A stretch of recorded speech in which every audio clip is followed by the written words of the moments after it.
dollar. Dirt and money, no soul. Had to go and get it, ain't no time to kick it. Got a stack of flip for my foes. Dollar. Please tell me you can hear me. Don't turn your back and don't neglect me. Just let me know if you need me. Dollar. Let me watch out for my partners. Keep my money long, get my team strong. Let me run away from my problems. Yo, what's good, original crew? It's your boy DJ New here, your girl. SIREN Nicole. We're back on the channel with another Mr. Ballen for you today, man. We got She Ignored the Warning Siren. I know that's going to be tragic. And with a title like that, you know what I'm saying? Yeah. A warning siren can only mean, you know. Yeah. It's Mr. Ballen, so you know. With that being said, make sure y'all check out the links in the description box. Down below. You already know where to go, man. You want to first support, all you got to do is check out down below. Also, if you enjoyed today's video, we always ask you to lock it in with a thumbs up. Or if you want to do whatever Mr. Ballen says do to the thumbs up, make sure you do it over here as well. Spank it. Pull the pants up. Give it a wedgie. And once you give it a wedgie, pull the suspenders to top it off. Wake that bitch up. Let's go. My mind ain't crazy like his, so I don't even know. In 2017, a group of 7 friends were wandering through this forest in New Zealand trying to get to this secret swimming spot. And as they're walking along this dirt trail far away from the road and there's no one near them, they suddenly hear this high-pitched, shrill siren sound coming from somewhere off in the forest. And so the group stops, they're listening to the siren, and eventually, after about 30 seconds, the siren stops. And at that point, these 7 friends begin exchanging very curious looks about what they just heard, but ultimately, they shrug it off and just keep on walking. Little did they know, that siren was trying to tell them to turn around and go the other way.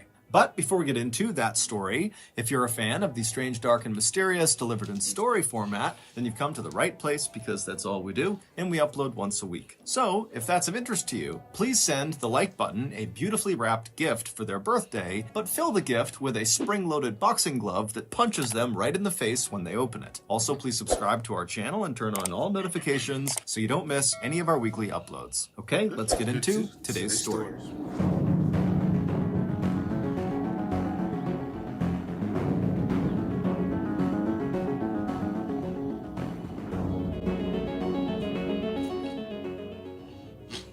On the morning of Monday, February 6th, 2017, a group of 7 friends who were all college-aged and living in New Zealand began packing up their cars and getting ready to drive back to Auckland, the biggest city in New Zealand. The night before, the group had been out on Lake Tikitapu for a big concert called Floatcella, where audience members would listen to the music while floating around on big blow-up rafts and floats. After the concert had ended, the group of friends had left the lake and headed to a nearby relative's house where they had a quiet after-party with a couple of drinks, and then everyone went to bed a little bit after midnight. This morning, the group had gotten up early because they wanted to get on the road as soon as possible to try to beat the holiday traffic that was sure to crop up that day on the way back to Auckland. February 6th is a big national holiday in New Zealand. It's called Waitangi Day, and it's to commemorate the initial signing of the Treaty of Waitangi, which is considered to be the founding document of the country. But right as the 7 friends had finished packing up their 3 cars and were getting ready to begin their 3-hour drive north to Auckland, one of the friends, a 21-year-old named Rachel DeJong, suggested they take a quick detour before they head back home. Rachel, along with another girl in this group of friends named Maddie, had several months earlier discovered this secret swimming spot that was located only about 15 minutes away from where they were now, and it happened to be on the way back to Auckland. This swimming spot was this beautiful green-blue pool of fairly deep water that was located in the middle of a forest. This pool was actually a part of the Waikato River. However, this stretch of the river where the pool was either very shallow or dry most of the time. So as a result, this pool actually looked like a standalone body of water. While there was no official trail that led through the forest to this pool of water, there was an unofficial trail. It was basically a dirt trail that cut through the woods crowds that had formed over the years of locals tromping their way to this pool of water. After hearing Rachel's suggestion, the group of friends all agreed that this sounded like a great idea. And so the group piled into their 3 cars, and then by around 11:40 a.m., Rachel and Maddie had directed the convoy all the way to the start of this unofficial dirt trail, which was located right on the side of a winding main road. After pulling their cars safely off to the side of the road, the group got out, and then Rachel and Maddie led them to the start of this trail, and they began walking through the forest. 15 minutes later, at 11:55 a.m., the group was getting very close to the water because the trees up ahead were starting to thin out. But also at 11:55 a.m., the group suddenly stopped because from somewhere out in the forest, way off in front of them, came this loud, shrill siren sound. And it went on for nearly 20 or 30 seconds, and then it just came to a stop. And the group kind of looked around at each other. No one knew what to make of the siren, and so eventually they just kind of shrugged it off and kept on walking. Within a minute of that siren sound coming to an end, the group had made it to the end of this unofficial dirt track, which placed them at the edge of this beautiful overlook down to the pool they were going to swim in. And so they began one by one climbing down the rocks in front of them, where there were some ropes that had been put up to help people climb down to the water. And so after they got down to the water, all of them stripped down to their bathing suits, they jumped into the pool, and they began swimming out towards the center of the pool, where there were these 2 big rocks that jutted up out of the water, almost like miniature islands. And so Rachel and the other women, so 5 of them, they climbed onto one of the rocks, and the 2 men who were part of this group climbed onto the other rock. And so they got up onto these rocks, and they're looking around, taking in the sights, and then at 11:58 a.m., another siren blasts across the forest. It's the same sound as the one they heard 3 minutes earlier when they were on the dirt track. And so once again, all 7 of them are kind of looking at each other, wondering, what is this siren about? But after the 20 or 30 second long siren came to an end, they glanced around them and there was no sign of any danger. There was no sign of really anything happening at all. It was just this beautiful, peaceful seeming oasis. And so before long, they had forgotten about the siren again, and Rachel had gotten out her camera and she was taking pictures, and others were taking pictures as well. And then 2 minutes later, at 12 p.m., the siren sounded for a 3rd time. Now that sound means something. Yeah, after it sounded 3 times? Nah. I'm like, okay, something's going on. We need to, like, you know. We might need to not be here right now. Because 3, now if it was just 1, I would have been like, okay. It's just like, is that something that, you know, you don't know if that's like. Because, you know, like where we at, we do, especially where we from, they do, did y'all used to do, your town used to do, like, on Saturdays, do the tornado sirens? Like, so mine's at 12 noon every Saturday. It was the tornado siren, like, just to make sure it's working. So it used to sound off about a minute, and you just hear it. It's like, I'm gonna tell you something about that after the video. Oh, I'll tell you something about that.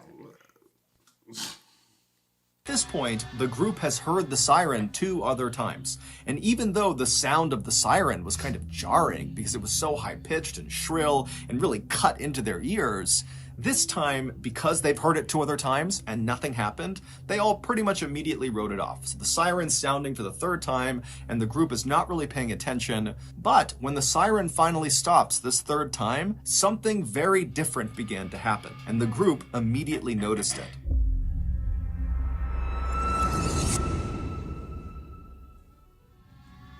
When the 3rd siren came to a stop, the friends started to hear a new sound, and it was coming from the same direction the siren had been coming from, which in effect was upstream. Even though this river was basically dry, they could turn and look uphill, and they could clearly see where the river would go if it was full. And so the friends turn and look upstream, and they're listening to this really loud kind of smashing sound that's coming from that direction, and they're exchanging curious looks at each other, trying to figure out what that sound could be. And then all of a sudden, they see it. A white wall of water comes crashing around the corner and began barreling straight down the riverbed towards them. By the time the friends had even processed what they were seeing, the water had reached the pool they were in, and it was flooding the pool so quickly they could literally see this huge pool rising. Its water levels were going up and up and up all around them. And so as the rocks they're standing on began to slowly submerge under all this rising water, the group collectively decided that this can't go on for very long. Whatever this is, it's going to stop, so just stay put, stay on these rocks, we're going to be okay. However, within seconds, the rocks they were on were completely submerged, and the water was still tumbling down the hill towards their pool, and then spilling out over the other side down the other end of the riverbed. And they're thinking to themselves, if we don't get off these rocks soon, we're going to get swept downstream with this water. And so the two men who were on their own rock, they leapt to a rocky outcropping that was slightly higher up and was connected back up to the forest. And so this rocky outcropping represented safety. And so once they were up there, they turned around and they yelled to the 5 women still stranded on their rock to try to swim over to them, and the guys would grab them and pull them to safety. But by this point, the girls are looking around, the water's up to their knees, and it's rushing past them. They can barely keep their balance. They know if they attempt to swim in this water, they're going to immediately be taken downstream with it. And so the group very quickly decides their only choice is for the women to literally jump and grab the men who have their arms outstretched for them. And so Rachel... Hold on. Who took this photo? It says real photo of Rachel and the others trapped. And then you got the 2 boys over here. Well, maybe are both of them right there, or is it just one of them? Yeah, no, there's both of them. So who will be out here? What are they able?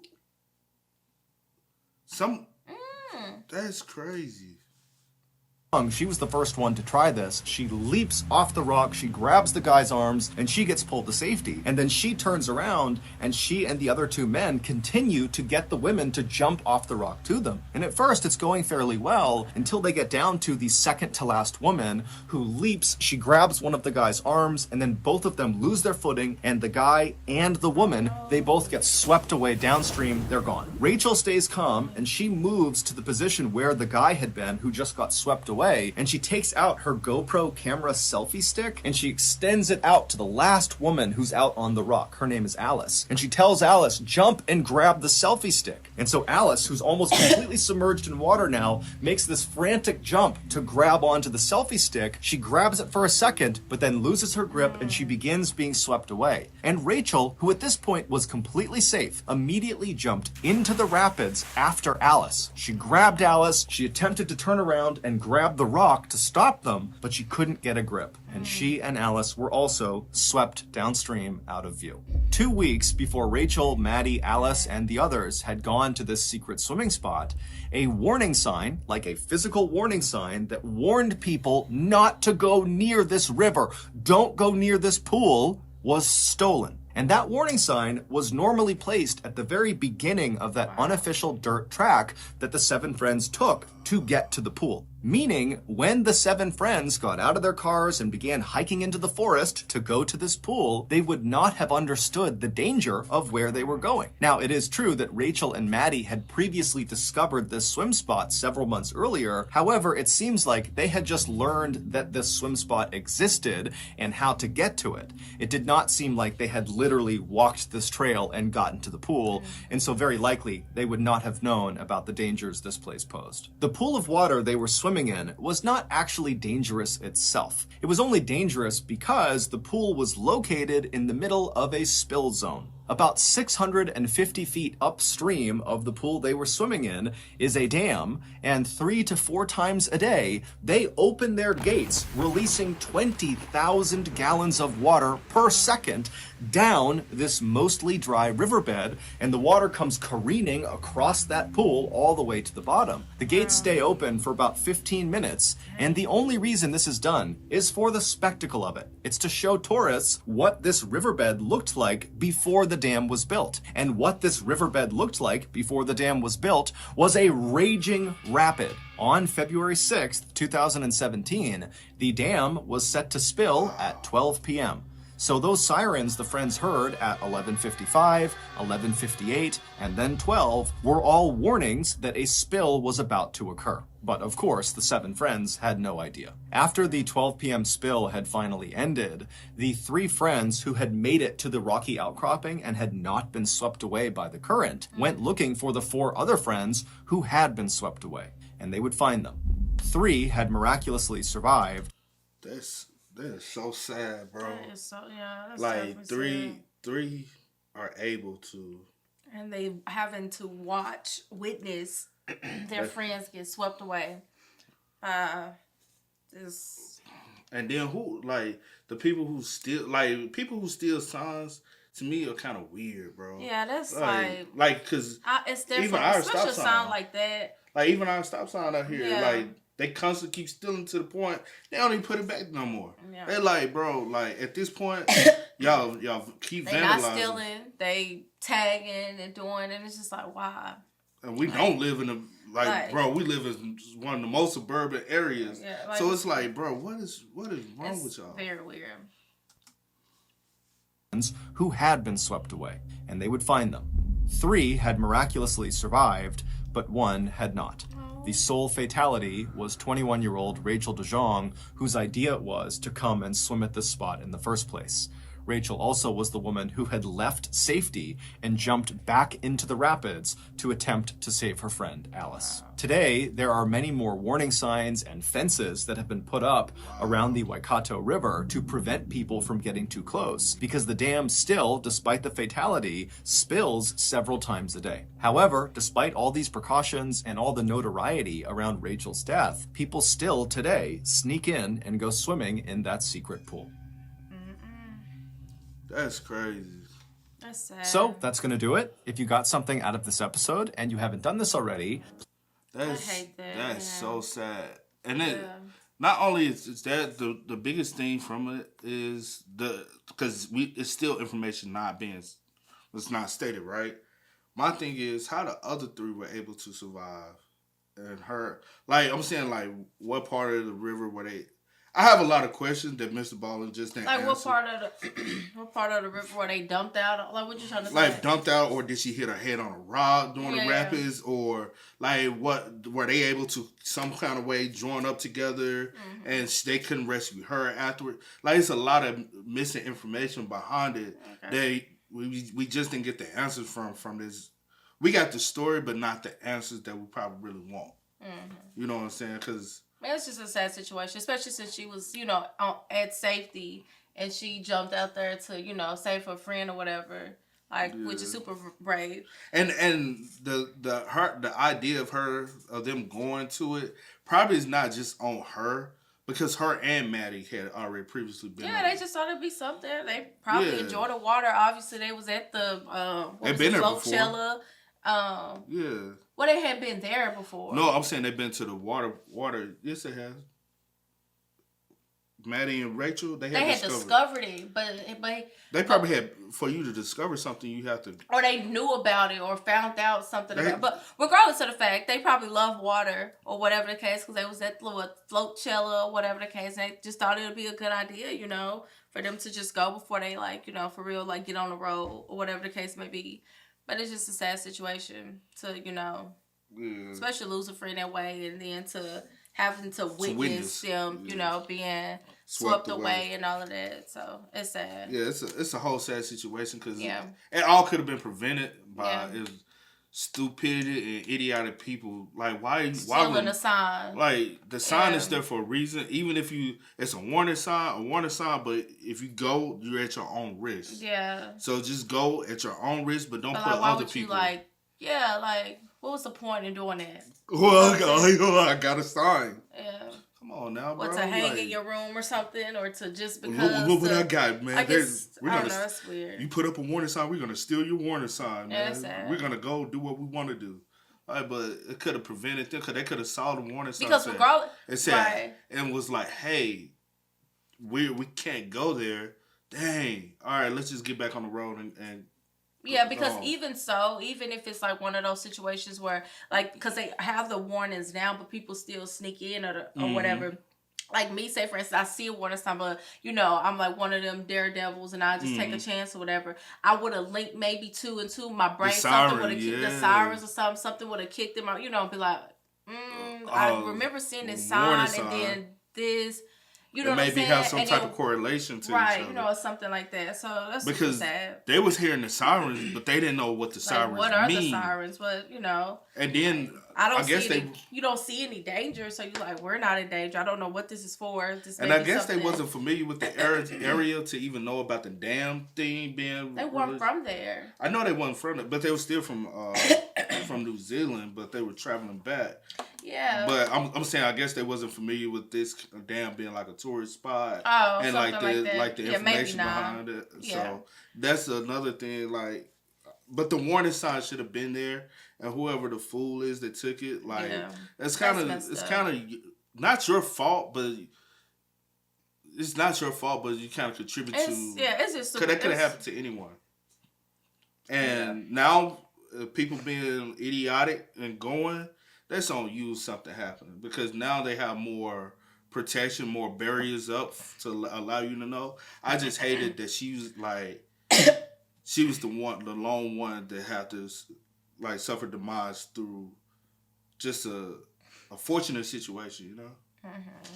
But man, make sure y'all spam us up. Let us know y'all thoughts and opinions in the comment section down below, man. This was a crazy one, man. But as always, y'all know how it go. I do go by the name DJ Kid This Is. We are, y'all. Ain't no time to kick it, got a stack of flip for my foes. Dollar. Please tell me you can hear me. Don't turn your back and don't neglect me. Just let me know if you need me. Dollar.